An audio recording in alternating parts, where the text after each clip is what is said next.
Olá pessoal, esse é mais um Fala Carlão. Você já sabe, o Fala Carlão é sempre na prateleira de cima do agronegócio brasileiro, o agronegócio internacional.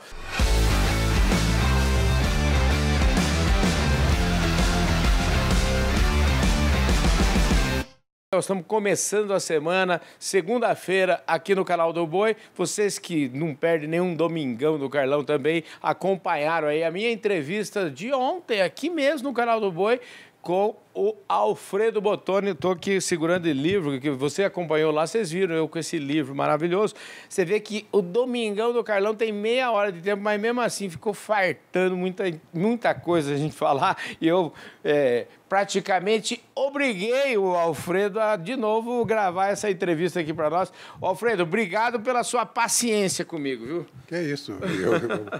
Para mim que é uma grande oportunidade estar aqui compartilhando contigo, um expert do negócio, do agronegócio, de gestão, de pessoas, enfim, da comunicação. Nossa, é uma oportunidade ímpar para mim. Pois é, oportunidade quem está tendo, na verdade, é o nosso telespectador, o pessoal que não perde o nosso programa, que vai acompanhar também o nosso programa em todas as redes sociais, para a gente falar de um assunto que é cada vez mais importante. Sim. Que é o assunto das pessoas. Eu falo sempre assim, o CNPJ acaba sempre assinando os contratos, mas é o CPF que faz as coisas acontecer. São as pessoas que fazem as coisas acontecerem, né? Sim, Alfredo? O CNPJ ele não comete erro e nem faz coisas tão extraordinárias. São as pessoas que fazem as coisas. Então, por isso que delas que nós temos que cuidar. Agora, ontem não deu tempo da gente falar, né? Você tem hoje, me fala um pouquinho da sua vida, vamos dizer, do seu dia a dia hoje. Você tem uma consultoria em recursos humanos. Me conte um pouquinho como é que é a sua atuação. Eu tenho uma consultoria chamada RH Estratégico. RH Estratégico. Ela é uma consultoria, uma empresa MME. E eu presto serviço de consultoria. Através dela também estou montando cursos, por exemplo, o curso de assédio moral e sexual. Eu tenho 7 parceiros. Eu tenho parceiros nos Estados Unidos e tenho parceiro também em Portugal. Em Portugal, mais voltado para a área de relações de trabalho. Nos Estados Unidos, pessoas voltadas para marketing e também para cybersecurity, que é um grande especialista que nós temos lá, que inclusive ele fala português, que já esteve no Brasil por 3 anos liderando grandes projetos, e eu que conduzo assuntos relacionados à governança, a relações do trabalho, RH estratégico. Eu tenho também um newsletter mensal, onde eu abordo esses 4 tópicos e distribuo para mais de 1000 pessoas ou empresas, e ninguém precisa pagar nada por esse newsletter. É gratuito. Deixa aí. E se alguém quiser, é só entrar no meu site, mandar uma mensagem que eu cadastro e mando o newsletter. É mensal. Muito bom. Esse negócio de cybersecurity, já que você começou, esse assunto é um assunto que a gente, inclusive, o Grupo Public, nós patrocinamos até um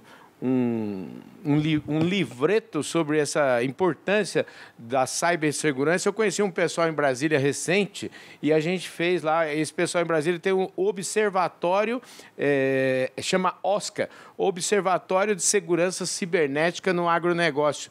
Parece que esse assunto agora, a gente começa a falar do assunto. Sim. É engraçado como as coisas elas vão acontecendo e está cheio de eventos, enfim, importantes envolvendo segurança. Esse assunto é um assunto que ainda vai dar pano para manga, né? Pegando o livro, há 2 questões que nós temos que levar em conta na cybersecurity. Primeiro, você tem que ter uma boa gestão de risco. Sim.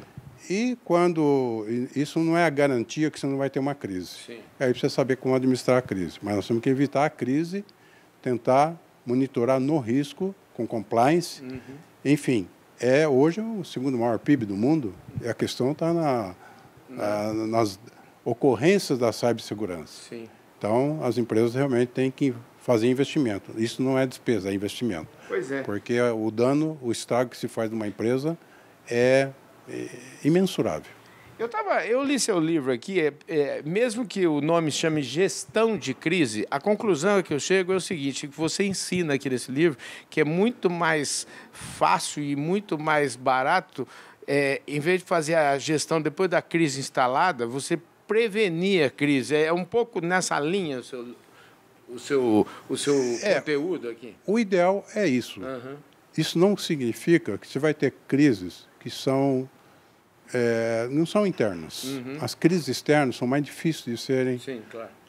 administradas, se não houver um bom planejamento de como também administrar uma crise. Uhum. A empresa precisa saber administrar bem os riscos, mas ela não pode deixar de prever. Quando você faz um SWOT análise, você, quando analisa os grandes riscos que a empresa tem, você deve, inclusive, ensaiar que, se ocorrer uma crise, como é que você vai administrar. Porque você tem que ter um comitê de crise, você tem que estar preparado também para gerenciar a crise. Porque quem não está preparado vai ser pego de surpresa e pode não vencer a crise, como eu digo aqui no livro. Você tem que vencer a crise, como nós fizemos na Electro, que eu conto aí no meu capítulo 11, que nós conseguimos superar a crise com maestria, porque nós tínhamos ensaiado para outras situações, não aquela que ocorreu, a gestão de crise. As grandes empresas não é no tamanho,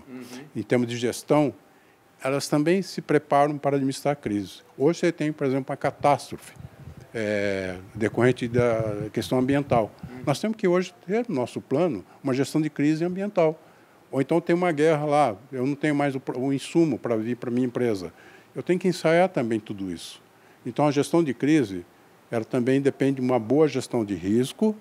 E se você tiver uma boa gestão de risco e pensar que o passo seguinte, se não conseguir contingenciar os riscos, eu vou ter a crise, como é que eu faço? Ô, Freire, como é que o seu trabalho...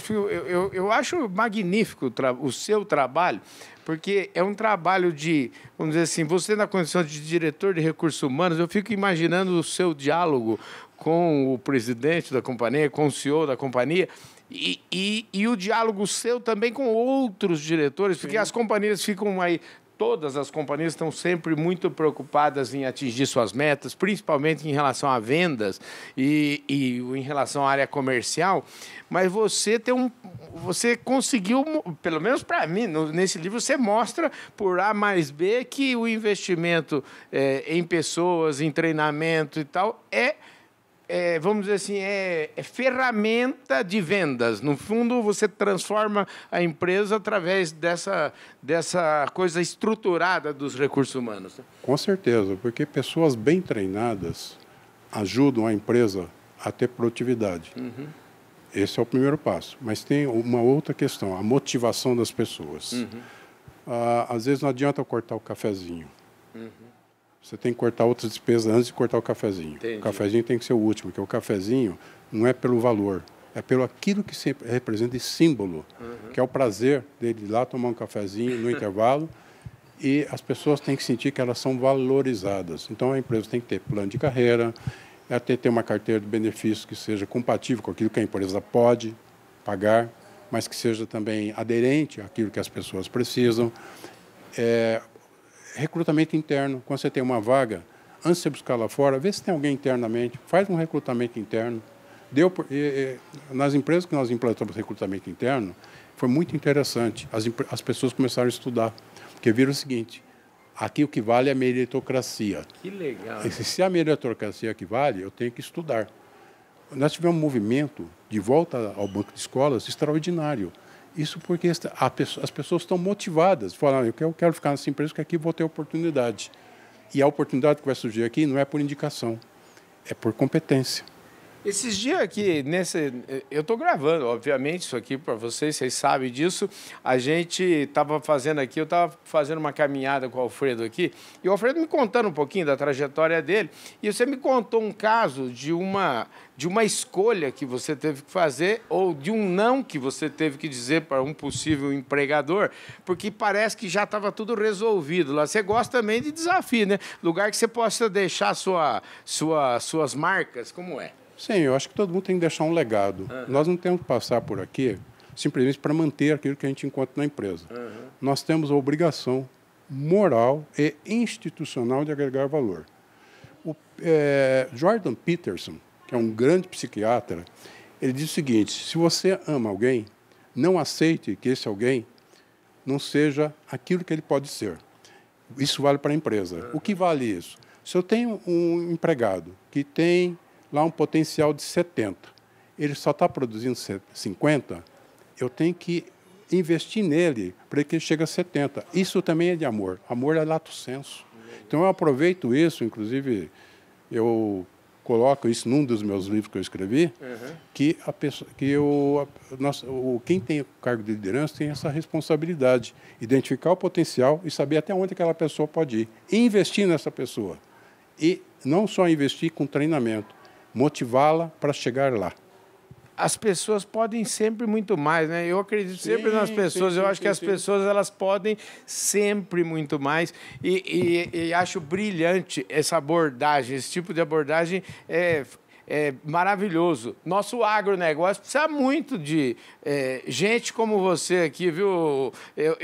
Vem cá. Vamos falar um pouquinho da sua história, porque você falou de parceiro em Portugal, parceiro nos Estados Unidos, e eu estou gravando esse vídeo com ele aqui no Brasil, mas você não mora no Brasil, né? Não, eu moro nos Estados Unidos, no Texas. E por que essa mudança? Quanto tempo você foi para lá?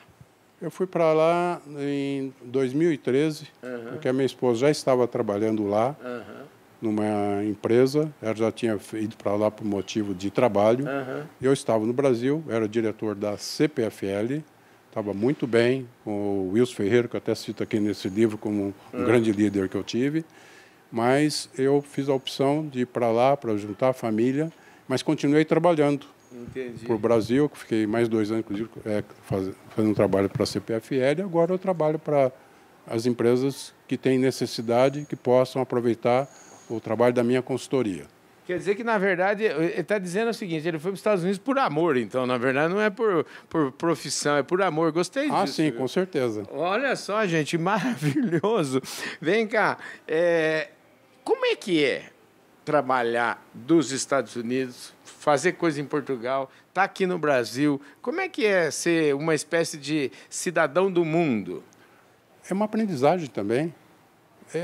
Todo lugar que você habita ou você vive, você aprende tanta coisa da cultura, facilita muito você ter um olhar de 360 graus e não de 90 graus. E nós temos parceiros excelentes nesses países e muitas vezes eu venho para o Brasil simplesmente para trabalho. Porque já aconteceu casos de empresas falarem, mas tudo bem, você vai fazer o trabalho online, mas eu quero que você venha aqui por uma semana presencialmente. Eu venho, não tem problema. Se tem uma coisa que eu tenho é mobilidade, disponibilidade e vontade. Maravilha, gente. Ó, estou falando, mais um Fala Carlão, que já foi aqui pro Beleléu o tempo. Obrigado, viu, Alfredo? Nada. Eu adorei te conhecer, viu, rapaz? Eu também. Eu ainda vou... nós vamos tomar um vinho uma hora dessa lá nos Estados Unidos, ou então em Portugal. Ou em Portugal, nos Estados Unidos, ou qualquer outro lugar do mundo. Ou aqui no Brasil também, né? Sim, com certeza. Teresópolis. Não Teresópolis. É isso aí, gente. Ó, vocês viram aí, eu falei com o Alfredo Bottoni, ele é autor do livro Gestão de Crise. Acho que esse aqui é o 6º livro, o 7º está chegando aí. E vocês viram o padrão aqui, o Fala Carlão, fico feliz demais, porque o padrão do Fala Carlão, eu sempre digo, é um bordão, o nosso bordão aqui é sempre na prateleira de cima, viu? Hoje foi na mais alta das prateleiras. Obrigado, viu, Alfredo? Não, que você está lá em cima e a gente vai encostando, aprendendo. É isso aí, gente. Mais um Fala Carlão. Começamos a semana, gente, com o pé embaixo. Vocês viram aí a experiência do executivo Alfredo Bottoni e o italiano que veio aqui falar comigo em mais um Fala Carlão. Obrigado, viu, gente? Um forte abraço a todos vocês. E se vocês costumam nos acompanhar lá nas redes sociais, daqui a pouquinho essa entrevista vai estar lá também, então se acompanha em todas as nossas redes sociais, nós estamos em tudo quanto é canto aí, vocês acham o Fala Carlão. Mais prateleira de cima, simplesmente impossível.